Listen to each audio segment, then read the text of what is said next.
If you're standing under this, That's a big whale. Look at that whale. you may not realize you're looking at art. When you actually see it in real life, you're like, whoa, that is not what I saw in the book. And that's the art of Terry Chase.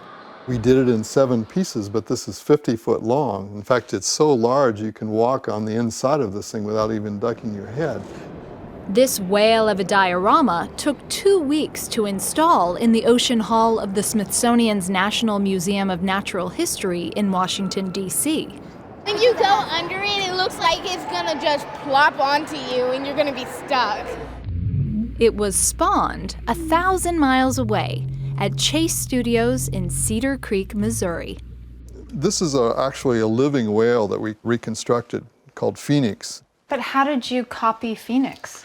She couldn't hold still for you to make a mold. Phoenix has been photographed over and over again from all angles. And we had to copy every little detail. You can imagine that the Smithsonian is very picky about every little detail. Chase's eye for detail comes from training both as a scientist and an artist. He opened his studio here in the Ozarks in 1973. Wow. This is our mural area. He's created a kind of Willy Wonka-like factory of nature. I always advertise that Chase Studio is a magical place. We have collections of everything. At the studio, he's amassed one of the largest private collections of natural history artifacts on Earth.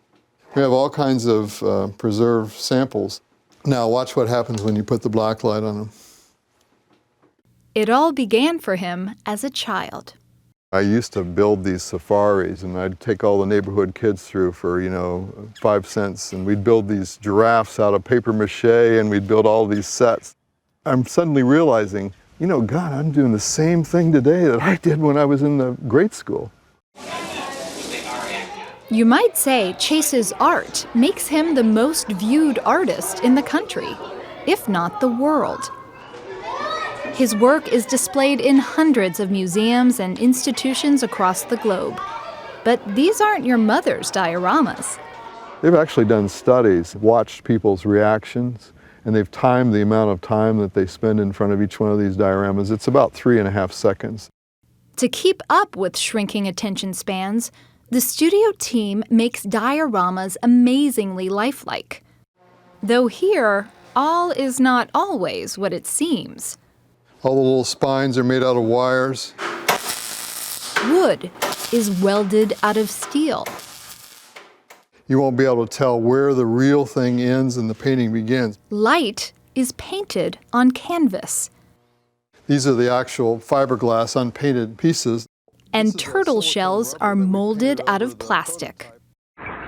These dioramas are dynamic, interactive, and almost always larger than life. Take this crayfish. And we've blown it up. Actually, it's enlarged about 12 times. We're putting these brighter colors on so that when we put those washes on, some of these brighter colors will shine through and give it that kind of luminosity that makes it look real. Why is it so important to you to get those details that no one else would think about, right? It's just, it's a challenge for one, but it's part of my passion to make everything as perfect as I can absolutely make it. Plants, birds, In his 40 years at work making museum exhibits, Terry Chase has developed an astonishing attention to detail. His work even captures nature's imperfections.